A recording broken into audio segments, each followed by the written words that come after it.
contrary to Section 235 sub 1 of the Criminal Code of Canada.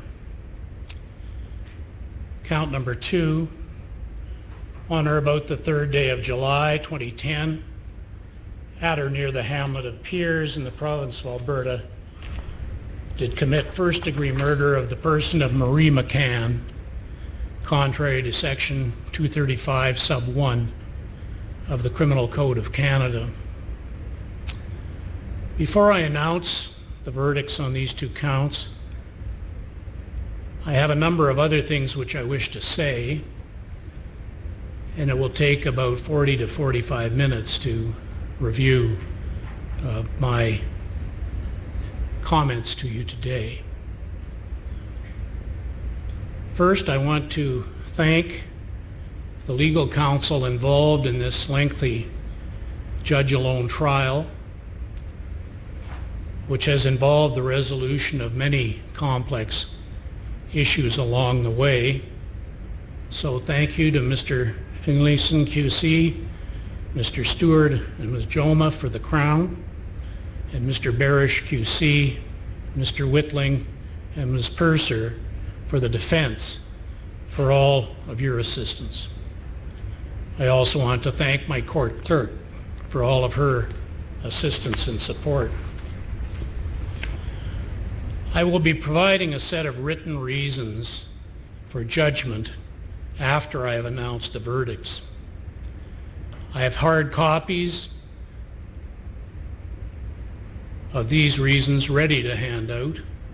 I've also directed the full set of reasons for judgment be placed on the Canley website once the formal verdicts are pronounced. A verdict is a finding of either guilty or not guilty and represents the end of what I call the liability phase of this trial. The second phase, if there is one, would deal with sentencing issues. On the charge of murder, Mr. Vader entered pleas of not guilty and elected to be tried by judge alone, namely me. I am the judge both of the law and I am the finder of facts, a function otherwise performed by a jury. Sitting as a judge alone, I am required by law to provide reasons for my decision, which explains the rather long document which I will issue shortly. Juries do not provide reasons for their decisions. They only deliver a verdict. The hearing on the murder charges against Mr. Vader has been what we judges and lawyers call a very long criminal trial. There had been pre-trial applications by the defense in November and December 2015, with decisions announced in January of this year. A list of those decisions and on some of the in-trial decisions are found or will be found in Appendix B to my reasons for judgment. The evidence phase of this trial began on March 7, 2016 and proceeded until the end of June, when final submissions were made to me by the lawyers for the parties. The matter was then put over until today for the issuance of my written decision and the announcement of the verdicts. During the evidence phase of this trial, 89 witnesses were called, and some of them spoke to the 208 exhibits which were entered by the Crown and the defense, many of them on scientific subjects such as DNA, telecommunication devices, and text data. And as I indicated, all of this evidence and argument has now been reduced to a rather lengthy judgment of some 131 pages. Because it would take too long to read that decision, I will provide instead an overview of most of the contents of my reasons for judgment. At the beginning and towards the end, I will read from the judgment. I begin by reading several paragraphs from the introduction. On July 3, 2010, Lyle and Marie McCann, who I call the McCanns, left their home in St. Albert on a road trip to Cultus Lake in British Columbia, where they were going to holiday. The McCanns traveled in a large Class A recreational vehicle, which I call the RV, which towed a Hyundai Tucson SUV, which I call either the SUV or the McCann SUV.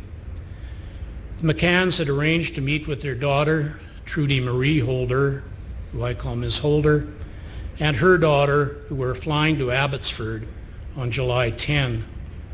The four family members that were then going to travel in the RV to Cultus Lake. The McCanns never arrived.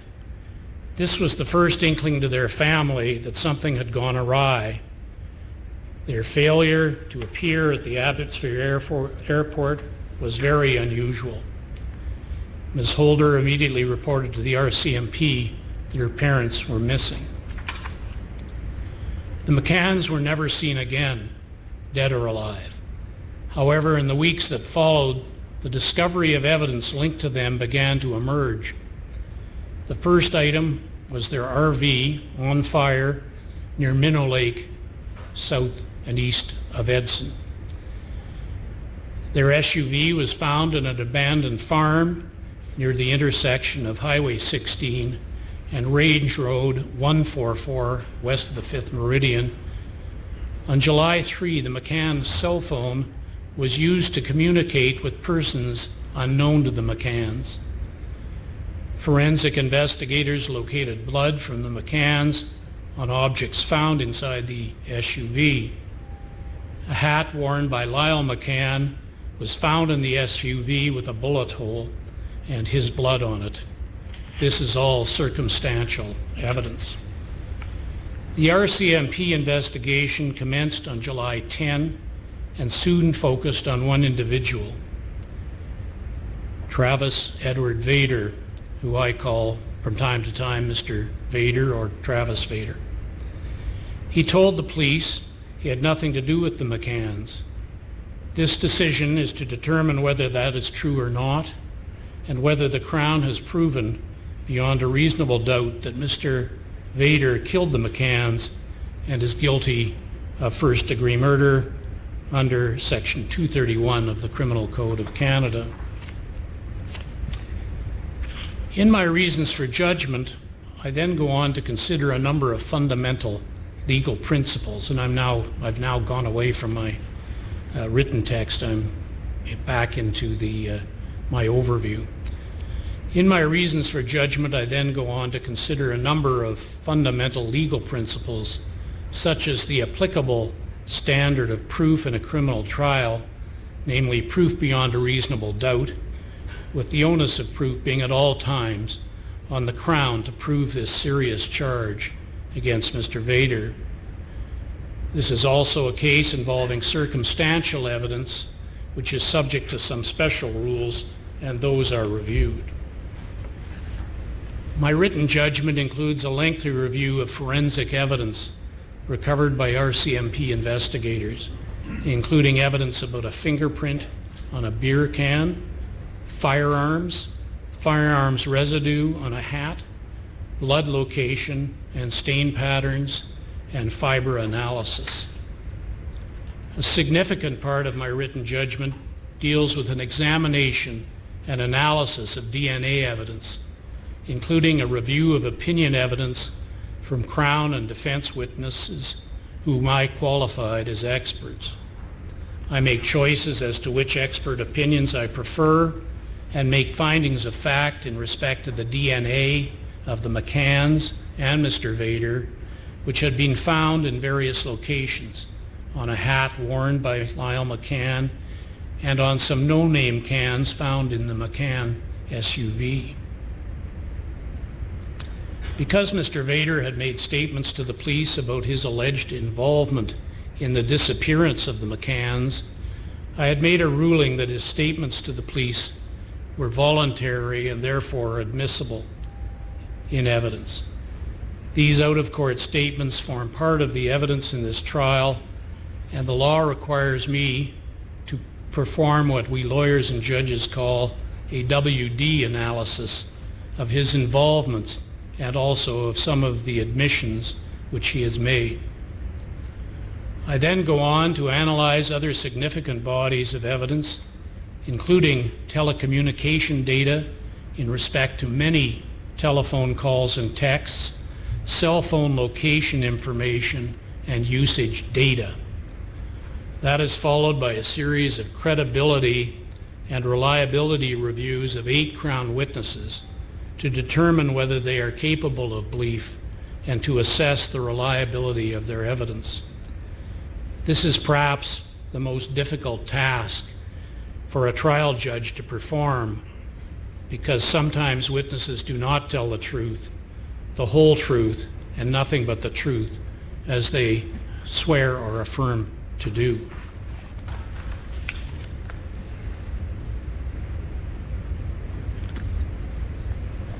I also review evidence of other witnesses in respect to a number of stolen vehicles and witnesses called by the defense. In that part of my judgment, I also examine Mr. Vader's links to the McCanns and some of their property. I go on to consider cell phone information, including many of the text messages put in evidence and which the Crown asserts were authored and sent by Mr. Vader. I decide whether the texts were authored or sent by him and the extent to which I may rely on the texts and phone calls as identifying the location and identity of Mr. Vader at certain points in time and place. I then analyze a number of defense theories, including partial alibis, whether a dead man, Terry McColman, murdered the McCanns, whether a Crown witness, Dave, also known as Bandana Dave Olson, and Miles Ingersoll conspired to implicate Mr. Vader in the killings of Lyle and Marie McCann, whether the RCMP manufactured and planted a key to the McCann SUV in a stolen and burned out F-350 truck said to be connected to Mr. Vader, whether the RCMP investigators had tunnel vision and conspired to fabricate evidence and plant evidence to implicate Mr. Vader, and whether the RCMP conducted a vendetta against him. All of these reviews of the evidence in this case have led me to make a number of findings of fact based on the evidence presented at the trial and analyzed by me.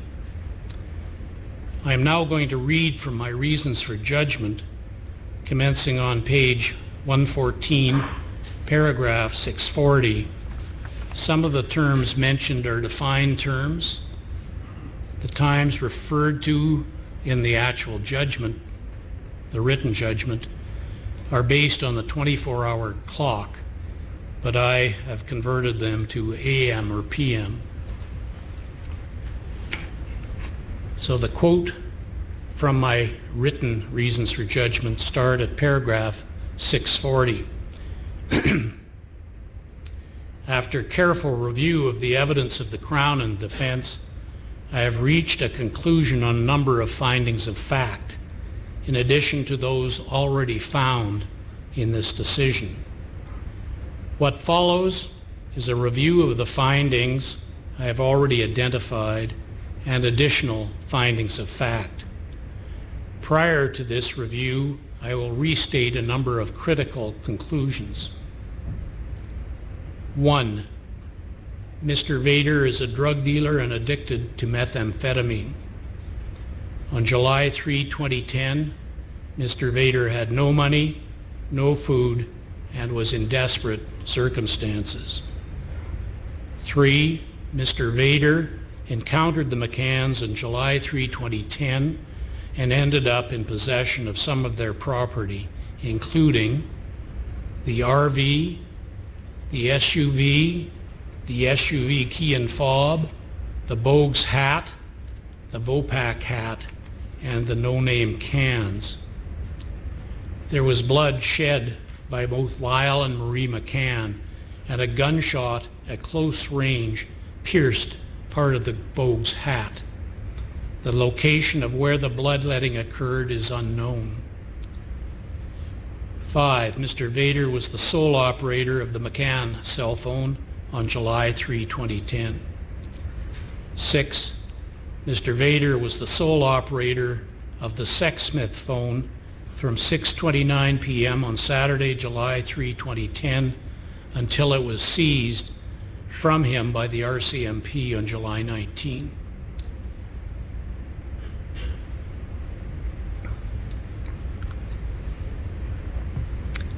Going on to paragraph 641, quote, I conclude as facts that the following chronology of events occurred.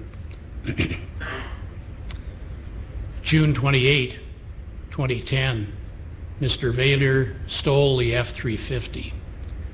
July 2, 2010, 12:27 to 12:33 a.m., Mr. Vader is at the Bulmer residence and texts Ms. Williams on the Bulmer phone. Ms. Williams does not reply. Around 3 a.m., Mr. Vader arrives at the Steffler residence in Edmonton and frightens Ms. Steffler as he enters her home unannounced. Ms. Campbell and Mr. Vader go upstairs into a spare room where Vader sleeps for most of the time he is there. July 3, 2010. Before dawn, and while it is still dark, Ms. Campbell sees Mr. Vader leave the Steffler residence from the back steps.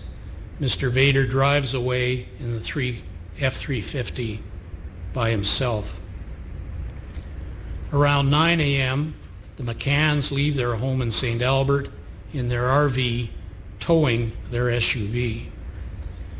Around 9:30 a.m., the McCanns stop at the St. Albert Superstore gas station and Groceteria at approximately 9:30 a.m. and purchase gas and then groceries.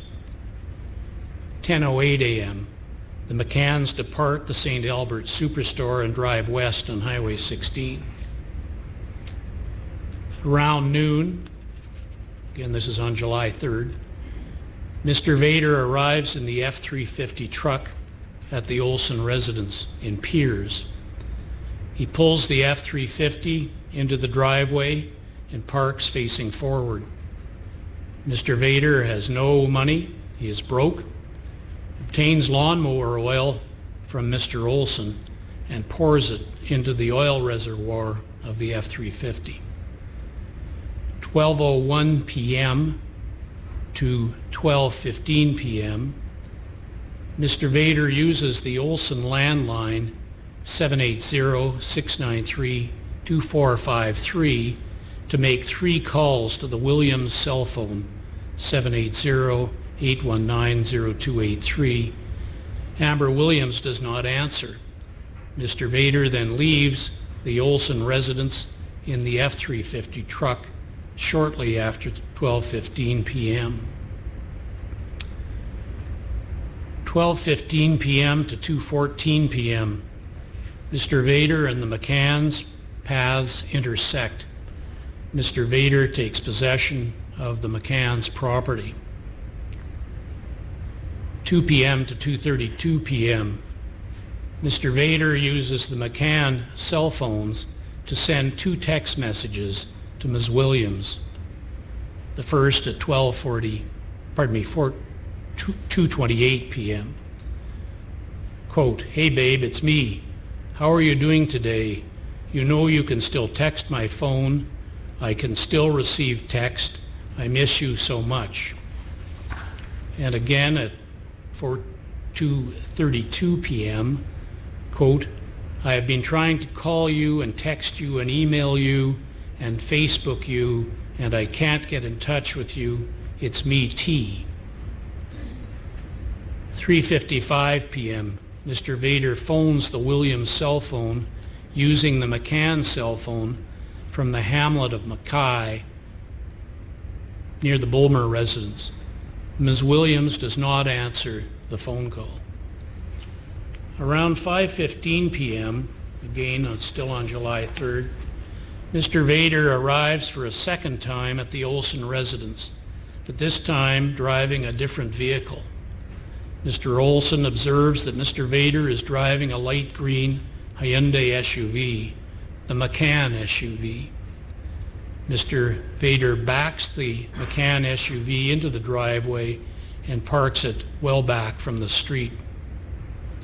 He is trying to hide the license plate on the rear of the McCann SUV. Mr. Vader now has money, gives Mr. Olson $50 and instructs him to buy cell phone time for his Virgin mobile cell phone, which I've sometimes called the Sexsmith phone in this judgment, and also some cheap beer. Mr. Olson walks to the Piers 1 stop, which is close to his home. 5:29 p.m., Mr. Olson buys a $25 Virgin Mobile Easy Pin voucher at the Piers 1 stop. 5:35 p.m., Mr. Olson buys a carton of Boxer beer at Piers Liquors. He uses the change from the $50 to buy some cigarettes at the Piers 1 stop. Around 5:45 p.m. to 7:45 p.m., Mr. Olson first returns to his residence with the Easy Pin voucher and the Boxer beer. Mr. Vader and Mr. Olson drink beer at Mr. Olson's residence. David Olson makes some calls to Sherry Campbell, cell phone 780-517-0943, from his landline number 780-693-2453. 6:29 p.m. Mr. Vader activates the Easy Pin purchased by Mr. Olson for the Sexsmith phone and downloads $25 worth of time to that phone. 6:30 p.m. Mr. Vader immediately phones Ms. Williams using the Sexsmith phone from Mr. Olson's residence. 6:32 p.m. Mr. Vader phones Donald Bulmer using the Sexsmith phone from the Olson residence.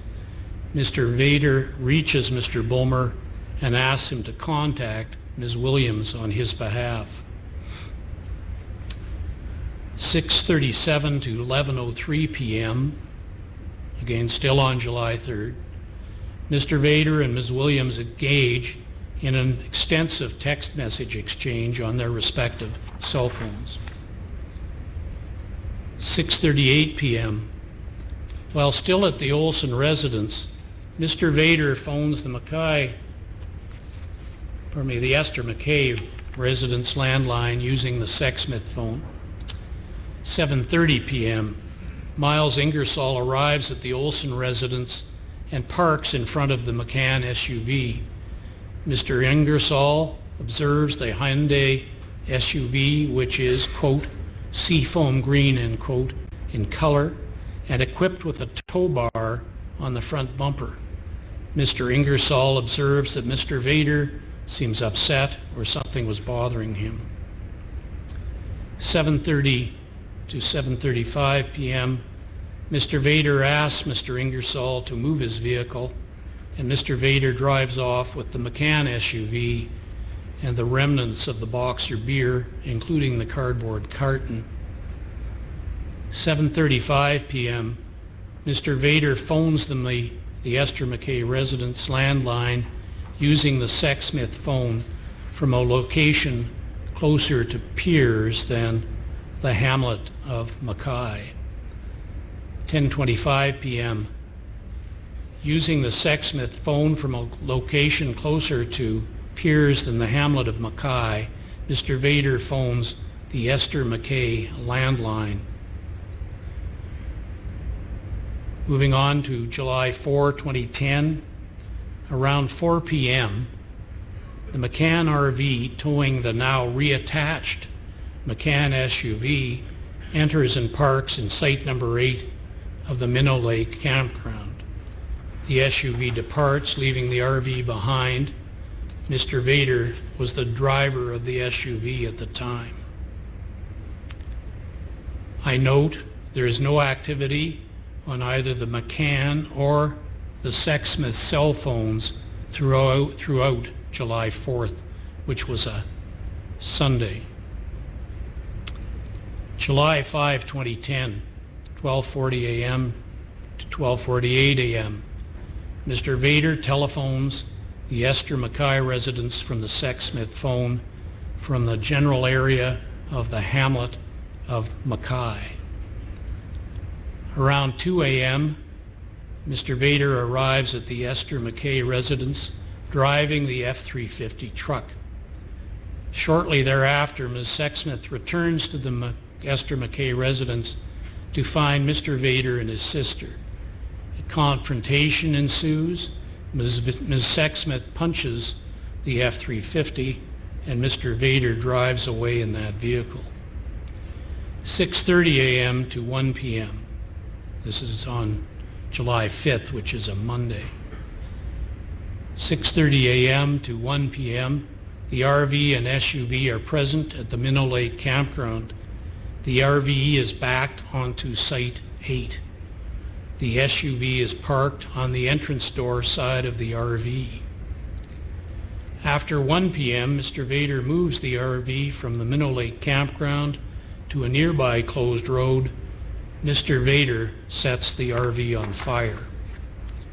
7 p.m., the burning McCann RV is detected and firefighters respond from Edson. The RV is destroyed by fire with little remaining.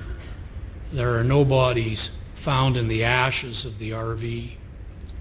8:34 p.m., Mr. Vader uses the Sexsmith phone at some point near to Wabanum, Alberta on Highway 16 to contact the landline at the Esther Mackay residence. July 6, 2010, which is a Tuesday.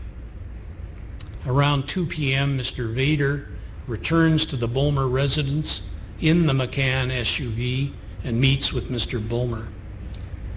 After 2 p.m., Mr. Vader returns to Edmonton and stays at the Esther Mackay residence.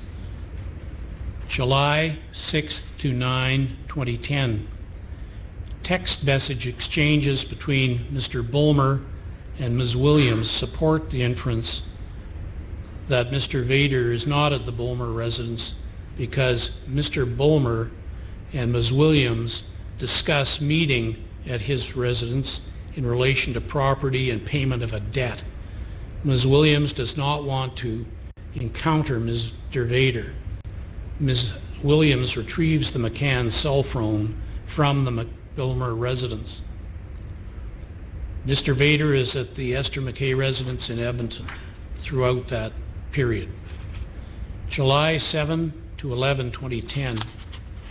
Numerous text messages are exchanged between Mr. Vader and Ms. Williams using the Sexsmith phone and the Williams phone. July 9, 2010, around 12 noon, Mr. Vader leaves the Esther Mackay residence and does not return.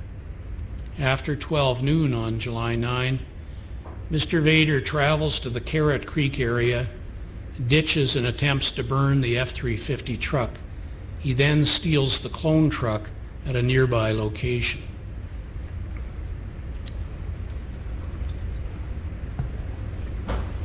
July 10, 2010. That's July 10. 2:01 p.m. Mr. Vader flags down Mr. Moran and uses the Moran cell phone to call Ms. Sexsmith on the Esther Mackay landline. He tells her he is stranded near Edson and needs assistance. He also asks her to put time on the Sexsmith phone. Evening of July 10, Mr. Bulmer picks up Mr. Vader near the Kiera plant on the Elk River Road and observes Mr. Vader standing near the burning clone truck. Mr. Vader set that fire. Mr. Bulmer returns to his residence with Mr. Vader. July 11 to 18, 2010. Mr. Vader is intermittently present at the Bulmer residence. Numerous text messages are sent and received by Mr. Vader using Mr. Bulmer's cell phone to various persons on July 11, 12, 17, and 18. July 16, 2010. The SUV is located on the Sampson Roeder property and is seized by the RCMP. July 17, 2010.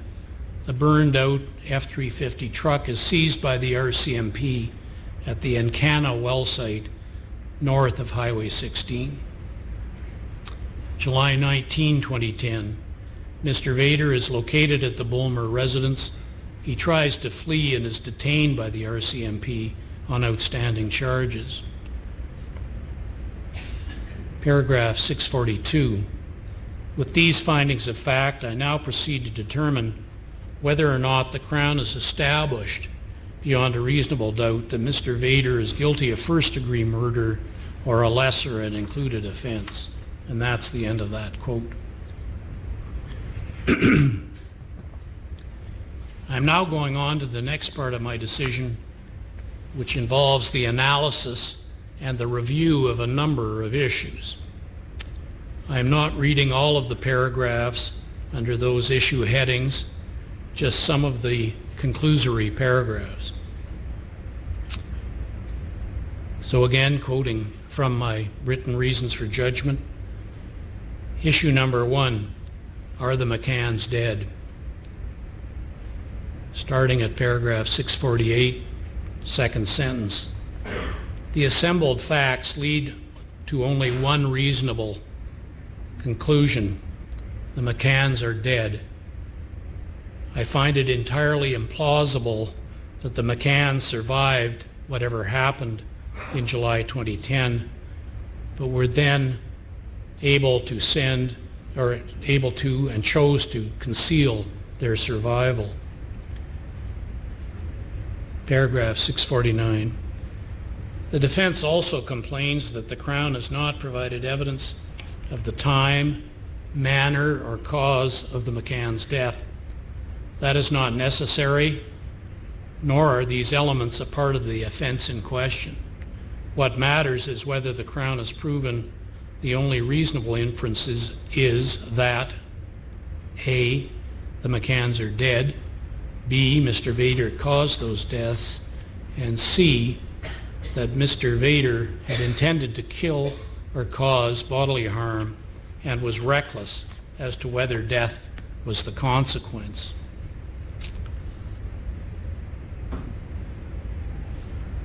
Going on to issue 2, did Mr. Vader have a motive to target the McCanns for legal purposes?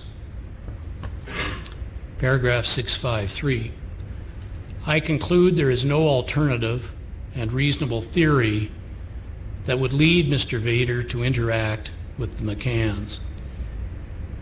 He wanted their property for his own use. I think it says much that the plausible window for Mr. Vader's interaction with the McCanns is within a narrow 5-hour period on July 3, between his first and second visits to Mr. Olson's residence.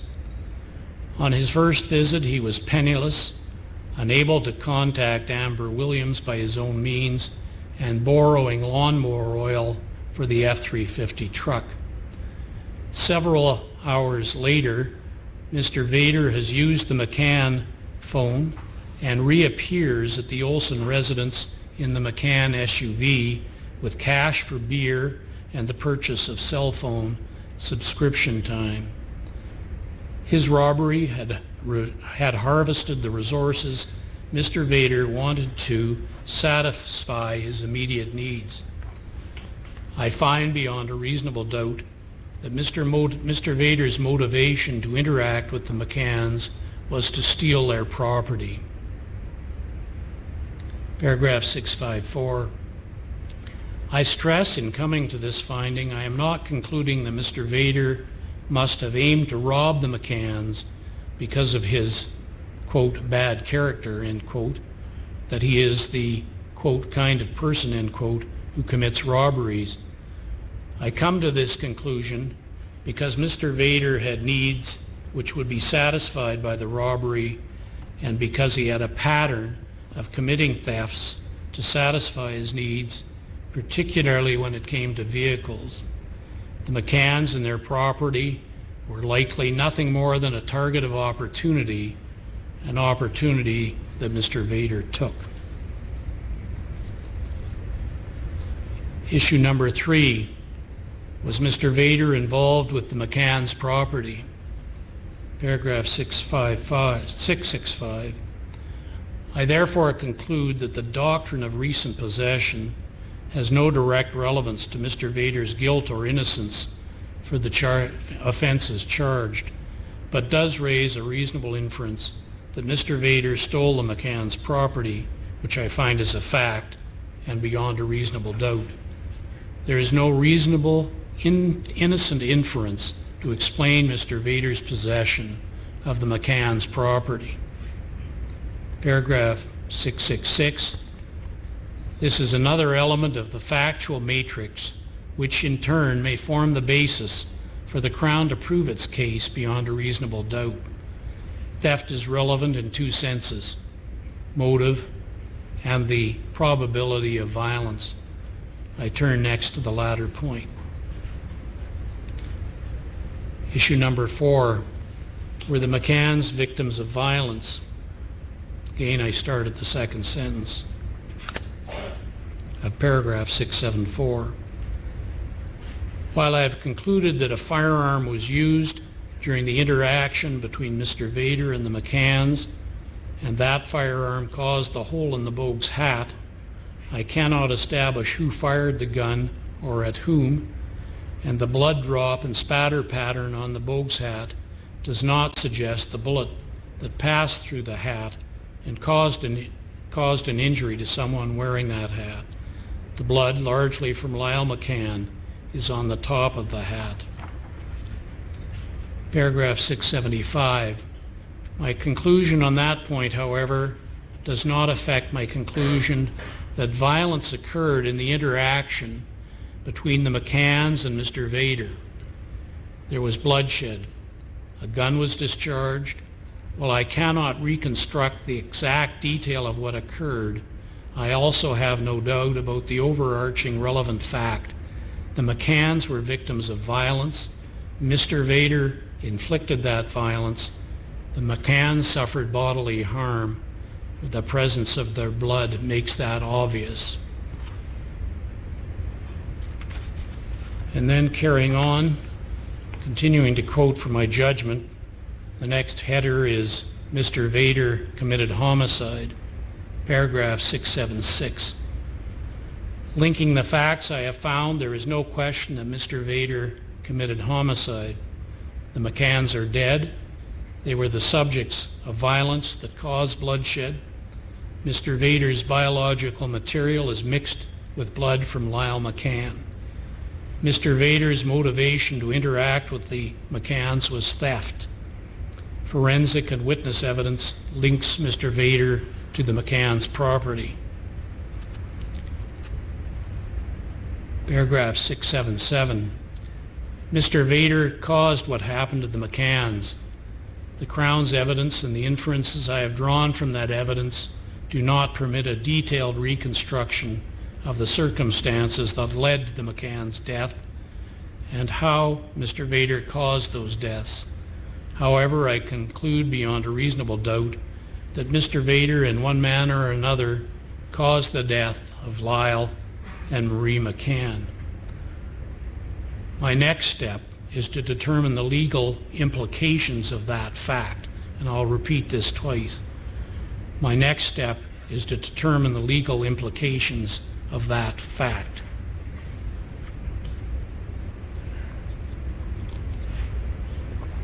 The next heading is first-degree murder, paragraph 678 of my judgment. The Crown seeks to have Mr. Vader convicted of first-degree murder. To come to that result, I must conclude that the Crown has proven beyond a reasonable doubt that either, 1, the McCanns' homicide was planned and deliberate, section 231 sub 2 of the Criminal Code, or 2, the homicide occurred while Mr. Vader was committing or attempting A, a sexual assault, B, a kidnapping and forcible confinement, C, a hostage taking. Paragraph 679. The Crown has entered no evidence to support the various 231 sub 5 alternatives. That leaves the question of whether the homicides were planned and deliberate. Paragraph 680. The Crown's argument is that one of the two McCanns was executed as a witness. The Crown proposes a, quote, most likely, end quote, scenario for the interaction of Mr. Vader and the McCanns, where Mr. Vader engaged in a violent confrontation with the McCanns during a robbery. And this is a lift from, I'm quoting from the Crown's argument, Mr. Vader was in the process of stealing from them, and that during the violent confrontation, Mr. Vader murdered either Lyle McCann or Marie McCann. Given the age and strength of the surviving McCann, it is submitted that that person would have posed no threat to Mr. Vader and that he murdered the survivor to eliminate them as a witness. The Crown concludes the subsequent execution would be, quote, a cold and calculated decision that would still meet the test of planning and deliberation, even if it was made after the violent confrontation commenced. The Crown, I'm going on paragraph 681, the Crown cites the Queen against Green, I won't read the cite, paragraph 13, for this, quote, execution of a witness, end quote, rule. Quote, the emotionless killing of a witness to a prior crime under no higher motive than to silence him or her is conduct which lies comfortably with a finding of murder in the first degree. The act as here imports volitional choice, a calculation of self-interest, a weighing of the consequences of killing as opposed to not killing, and an assessment of the means and opportunity available for its successful completion. And that's the end of the quote. I'm actually going to skip over an analysis of, which I carry out in my judgment, of that decision in the Queen against Green. And go on to paragraph 684. The problem with the Crown's theory is simple. There is no evidence to support that the homicides occurred in the manner the Crown has proposed. It is a theory. For me to convict Mr. Vader of first-degree murder following the Crown's theory, I must conclude that there are no other reasonable alternatives than one death, time to make a plan that was, quote, conceived and carefully thought out, end quote, the Queen against Nygaard, an act that was, quote, intentional, end quote, considered, not impulsive, end quote, the Queen against Turning Robe, then the killing of the second McCann. Paragraph 685, the problem is there are other reasonable possibilities that can take us from a robbery gone bad to that of two dead senior citizens. The most obvious is that Mr. Vader encountered the two McCanns together while trying to commit a robbery. The McCanns both physically resisted Mr. Vader. That fight escalated, and in that struggle both McCanns were fatally injured. This is quite plausible, particularly since I have evidence of a firearm being used. Given that, I cannot conclude beyond a reasonable doubt that Mr. Vader killed one or both of the McCanns in a planned and deliberate manner. Paragraph 686. That is not to say that the Crown's proposed scenario could not have happened. It is entirely possible that the McCanns were both restrained during a robbery, then executed sometime afterward.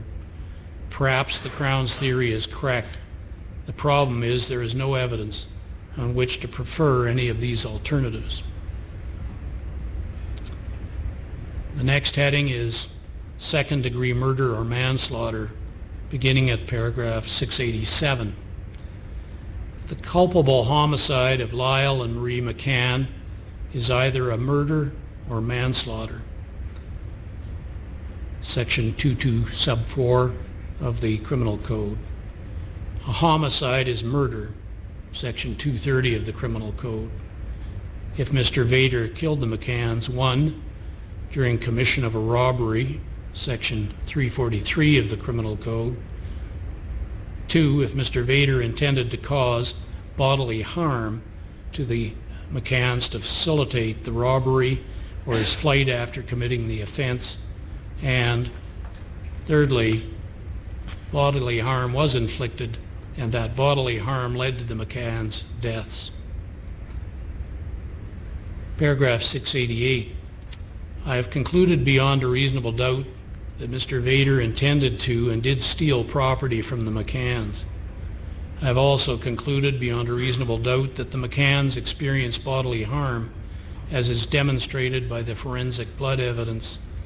The McCanns are dead, and the only reasonable inference I can draw is the bloodshed evidence indicates the McCanns were killed by Mr. Vader's actions. Paragraph 689. The blood-stained no-name cans and Bogue's hat also established that the bloodshed occurred prior to the theft of at least some of the McCanns' property. The McCanns were injured, bled on these items, and then the items were moved to the SUV by Mr. Vader. This proves beyond a reasonable doubt that at least some violence directed by Mr. Vader to the McCanns occurred to facilitate the robbery. Paragraph 690. Last, I conclude beyond a reasonable doubt that Mr. Vader intended to cause bodily harm to the McCanns. The scope of the blood evidence establishes that Mr. Vader had no other reason to apply force to the McCanns except to further his criminal acts. Paragraph 691. From the evidence I have accepted and based on the inferences drawn from that evidence, I conclude beyond a reasonable doubt that Mr. Vader committed murder. A murder is either first or second degree murder, Section 231 sub 1 of the Criminal Code. The killing of the McCanns was not a first degree murder. It is therefore a second degree murder. I now come to the verdict stage. Mr. Vader, please stand up. On the 2 counts of first degree murder, I find you, Travis Edward Vader, not guilty. But Travis Edward Vader, I do find you guilty of the lesser and included offense of second degree murder of Lyle and Marie McCann near Piers, Alberta, on or about July 3, 2010. I enter convictions on each of those verdicts on count 1 and count 2 in the indictment. I'm just going to, you may sit down, Mr. Vader. Under the Criminal Code, the mandatory sentence on a conviction for second degree murder is life imprisonment with a minimum of 10 years before eligibility for parole occurs. However, before that life sentence is imposed by me, it will be necessary to consider Section 754.4 of the Criminal Code to determine a period of parole ineligibility of between 10 and 25 years. So, counsel, we will now discuss the timing of that inquiry. I can tell you, Mr. Vader and counsel, that I will be directing the preparation of a pre-sentence report. I will also raise the question of a forensic assessment of Mr. Vader, and we can discuss my reasons for requesting that in due course. However, before we go on to those discussions, I would like to give all involved an opportunity, including Mr. Vader, an opportunity to review my written reasons for judgment, which again is the actual judgment in this matter apart from the verdicts which I have just announced. I propose to adjourn and return to this courtroom in 1 hour or sooner if counsel wish. Defense counsel may meet with Mr. Vader in the cells. So I understand there are copies of my written decision somewhere here. So I'll ask you, Madam Clerk, to hand those first to Mr. Vader and to counsel. And then I did make, I hope, made sufficient copies that there'll be enough to go around to the assembled. Thank you. So thanks, counsel. We're adjourned.